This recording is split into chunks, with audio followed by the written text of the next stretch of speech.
থাকুন সুদীপ্ত সোম, সুস্মিতা দাম, মধুমিতা চৌধুরী। নমস্কার। প্রথমে স্যার ও ম্যামকে আমার প্রণাম জানাই। উপস্থিত সকল সতীর্থ বন্ধুদের আমার অভিনন্দন এবং উপস্থিত দর্শকদের আমার বর্ষার আবরণে এসেছে শরৎ। নীলা আকাশে মেঘ ভাসাবে, সাদা মেঘের ভেলা। শরৎ মানে শুভ্রতার প্রতীক।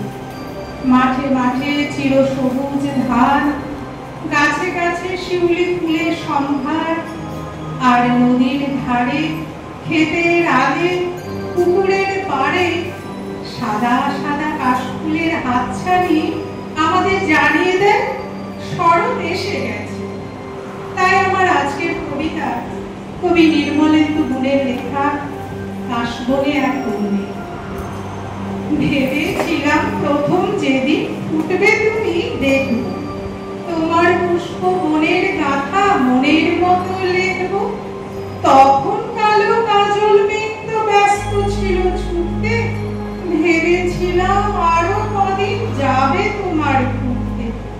সবে তো এই বর্ষা গেল, শরৎ এলো মাত্র, এরই মধ্যে শুভ্র কাশে ভরল তোমার গাত্র।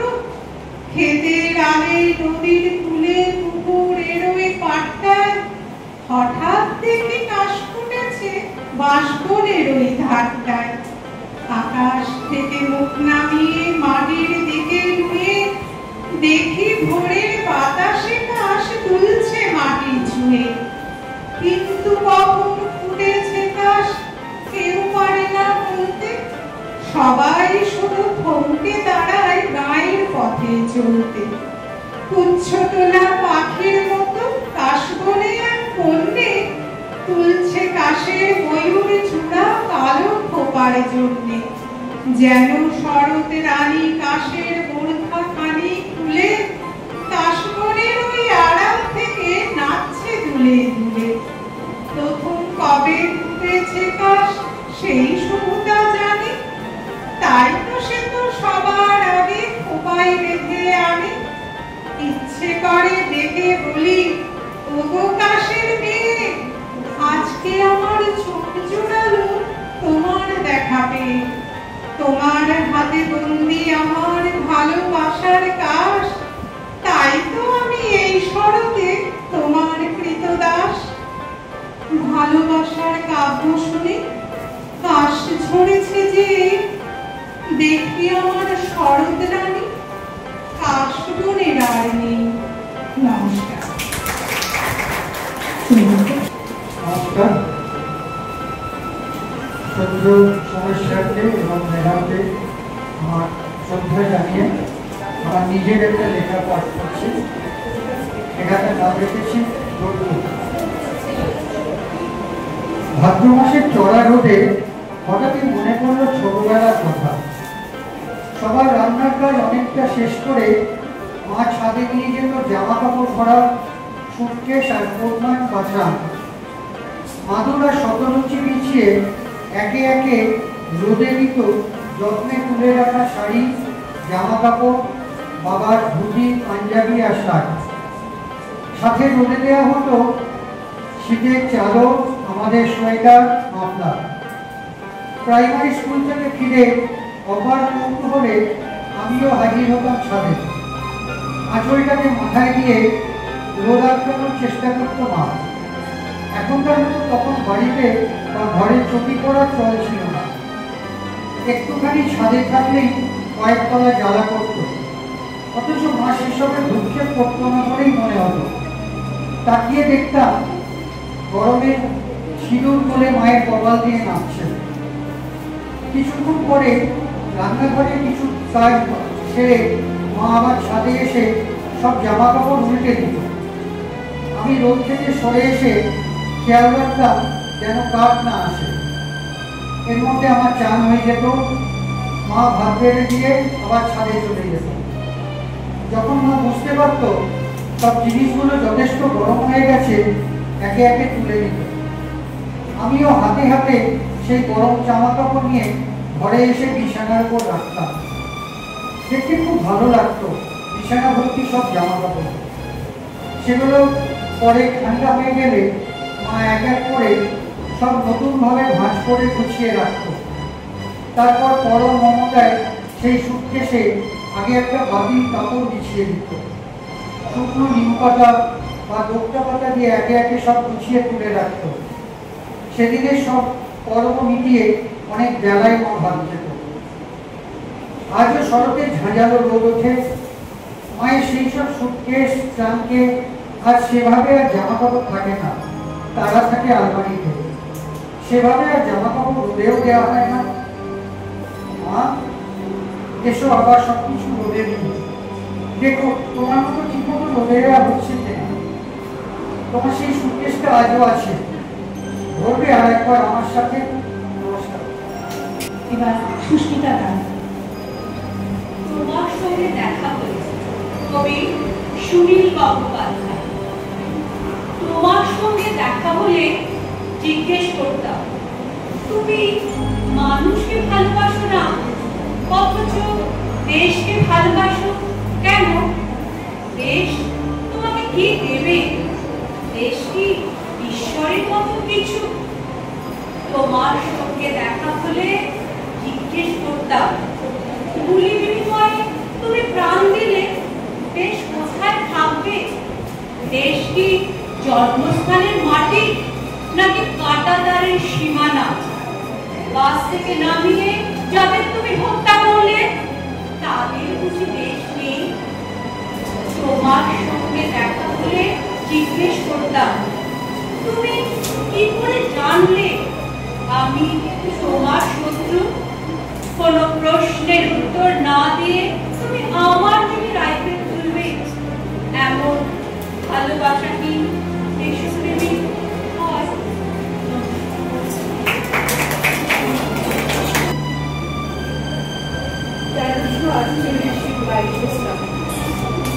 বাঙালি হারানো তার পরম প্রিয় প্রাণের কবি আর বিশ্বকবি তার জীবদ্দশা এমনই ঘনঘোর পরিসর মেঘাচ্ছন্ন আকাশের তলে কবিতায় কবিতায় খুঁজে বেরিয়েছে তার মনের মানুষ। এমন এক মনের মানুষ যাকে মন প্রাণ এক বিশ্বাসে উজাড় করে দেওয়া যায়। কবিতার নাম মেঘলা দিবস, কবিগুরু রবীন্দ্রনাথ ঠাকুর। রোজই থাকে সমস্ত দিন কাজ আর চারদিকে লোকজন। রোজই মনে হয় সেদিনকার কাজে, সেদিনকার আলাপে, সেদিনকার সব কথা দিনের শেষে বুঝিয়ে এবার শেষ করে দেওয়া। ভিতরে কোন কথাটি যে বাকি হয়ে গেল তা বুঝে নেবার সময় পাওয়া যায় না। আজ সকালবেলা মেঘের স্তবকে স্তবকে আকাশের বুক ভরে উঠেছে। আজও সমস্ত দিনের কাজ আছে সামনে আর লোক আছে চার। কিন্তু আজ মনে হচ্ছে ভিতরে যা কিছু আছে বাইরে তা সমস্ত শেষ করে দেওয়া যায় না। মানুষ সমুদ্র পার করে পর্বত দিকে গেল, পাতাল করেছে শীত কেটে মণিমাণিক চুরি করে আনে, কিন্তু একজনের অন্তরের কথা আরেকজনকে চুকিয়ে দিয়ে কিছুতেই পারে। আজ মেঘলা দিনের সকালে সেই আমার বন্দি কথাটাই মনের মধ্যে পাখা ছাড়তে হচ্ছে। ভিতরের মানুষ বলছে, আমার চিরদিনের সেই আরেকজনটি কোথায়, যে আমার হৃদয়ের শ্রাবণ দেখতে প্রচুর করে তার সকল বৃষ্টি কেড়ে নেবে। আজ মেঘলা দিনের সকালে শুনতে পাচ্ছি সেই ভিতরের কথাটা কেবল বন্ধ দরজার শিকল নাড়ছে। কি করবে? কি আছে যার নাকি কাজের বেলা বেরিয়ে এখনই আমার বাণী ফুলের প্রতিভাতে বিশ্বের অভিসারে বেরিয়ে পড়বে? কি আছে যার চোখের একটি মাত্র ইশারা আমার সব ছড়ানো ব্যথা এক মুহূর্তে এক আনন্দে কাটা হবে, এক আলোতে জ্বলে উঠবে। আমার কাছে যুক্তি লাগিয়ে চাই তাই যে আমি তাকে কিন্তু বুঝতে পারি সেই আমার সর্বনেশে ভিতরে রাস্তায় পণ্য আমার ভিতর মহলের ব্যথা আর গেরুয়া বসন করেছে। পথে বাকি হতে চায় সকল কাজের বাকি যে পথ একটিমাত্র স্মরণকারী এক তারার মতো কোন মনের মানুষের চলায় চলায় বাড়ছে। নমস্কার, উপস্থিত সকলকে আমার শুভেচ্ছা জানাই। আজকের ব্যাংকে আমার প্রণাম জানাই। আজকে আমার নিবেদন কবি দুর্গা বেরার লেখা কবিতা তুমি যাবো। এবারে যখন মরতে আসবি জ্যান্ত হয়ে আসিস মা, মন্দিরের এই পুতুল হয়ে আর যেন চেয়ে থাকিস না। তুই না কিন্তু বসার দিয়ে মহিষাসুর নির্মাণ করিস। আয়না ঘরে দুর্গা হয়ে দেখবো কেমন লড়তে পারিস। যে নারীরা জন্ম দেয় নর এবং নারী কুল, তোর পাইতে মন্ত্র পড়ে অঞ্জলি দেয় অষ্টফুল, তারাই কিন্তু মানব স্রষ্টা, তারাই কিন্তু জাতির মূল। সবাই জানে সেসব কথা, কিন্তু ওরা মানে কই? নারী নিপীড়ন জল খাবারে, বধুর গায়ে আগ্রহ। এবার যখন মরতে আসবি জ্যান্ত হয়ে আসিস মা, মন্দিরের ওই পুতুল হয়ে আর যেন চেয়ে থাকিস না। সিঁড়ি ফেলে তুলছে নারী, বৃদ্ধাশ্রমে কাঁদছে মা।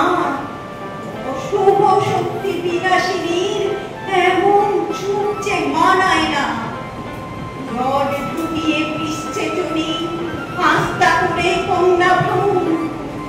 আজ পাচার হচ্ছে নারী, তুই কি অন্ধ নিদারুণ? গণধর্ষণে নারী মাংস নিথর হলে আঁচড়ে খায়, ভোগের পরে ছুঁড়ে ফেলে কেউ, কেউ জ্যান্ত পুড়িয়ে দেয়। এবার যখন মরতে আসবি জ্যান্ত হয়েই আসিস মা, মন্দিরের ওই পুতুল হয়ে আর যেন চেয়ে থাকিস না।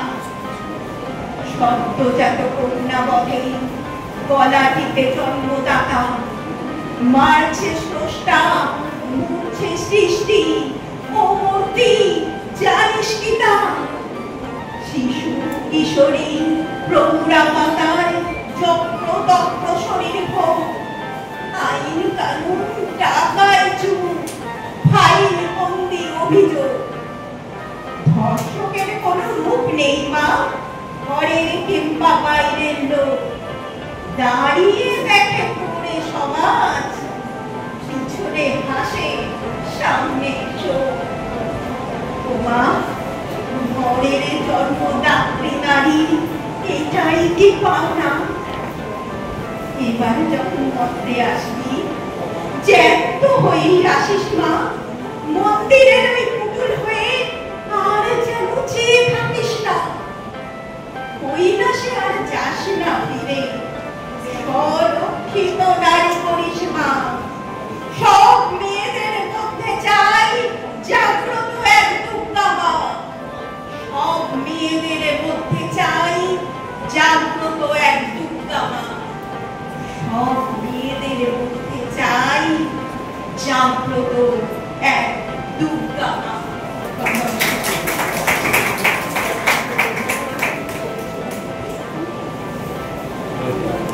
নমস্কার, আমার নিবেদন প্রথম ভালোবাসা, কবি সাধন দাশগুপ্ত।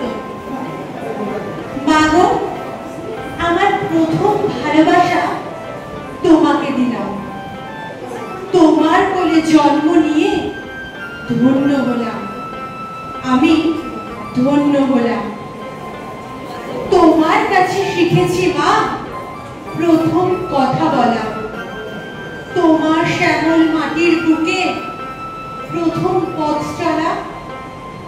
তোমার নদীর জলের ছোঁয়ায় আশিস খুঁজে পেলাম, আমি ধন্য হলাম, আমি ধন্য হলাম।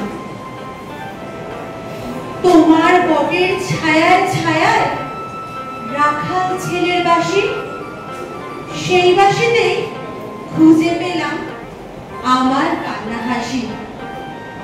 তোমার কথা ভাবিনি তো, দিলাম শুধুই ফাঁকি। তোমার কাছে পেয়েছি যা, দেওয়ার অনেক বাকি। তাই তো আমার ভালোবাসা তোমায় দিতে এলাম। আমি ধন্য হলাম মাগো, আমি ধন্য হলাম। আমি সত্তর আবাসার জয়শ্রী ভট্টাচার্য স্যার ও ম্যামকে শ্রদ্ধা জানিয়ে আমার এই নিবেদন। নন্দলাল তো একটা করিল ভীষণ স্বদেশের তরে জিয়া করেই রাখিবে সে জীবন। সকলে বলিল আহা করতি নন্দলাল। নন্দ বলিল বসিয়া বসিয়া রহিবকে চিরকাল। আমি না করিলে কে করিবে আর উদ্ধার এই দেশ। তখন সকলে বলিল বাহুবা বাহুবা বাহুবা বেশ। নন্দর ভাই কলেরায় মরে, দেখিবে তাহারে কিবা। সকলে বলিল যাও না নন্দ, করো না ভাইয়ের সেবা।